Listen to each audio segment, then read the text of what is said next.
Patrice Guinard, sur son site concernant le corpus Nostradamus, propose un article concernant les mots en majuscules. Et il a tout à fait raison de s'intéresser à cette question. Pourquoi, dans le texte des Centuries, il y a des quatrains qui comportent des mots en majuscules?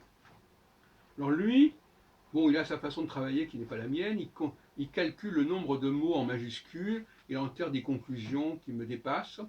En revanche, j'ai l'intention prochainement, donc, de m'intéresser à ce sujet qui m'a toujours intrigué, parce que c'est un problème essentiel. À quel moment les majuscules ont été-elles inscrites dans les éditions? On les retrouve notamment dans Janus Gallicus, on les retrouve dans certaines éditions et pas dans d'autres, et ça devrait permettre d'établir une chronologie des éditions, de voir celles qui ont inspiré d'autres éditions.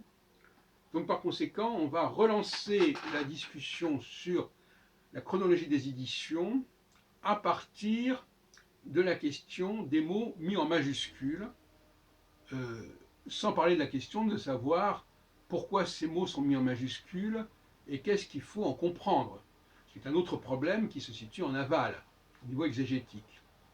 Mais on ne peut pas évacuer complètement cette question des majuscules, elle n'est pas secondaire, même si je ne suis pas du tout disposé à en tirer les conclusions que tire Patrice Guinard sur son site cura.free.fr, que je vous invite à aller regarder, et qui comporte depuis quelques jours une nouvelle mise au point de ses recherches sur Nostradamus.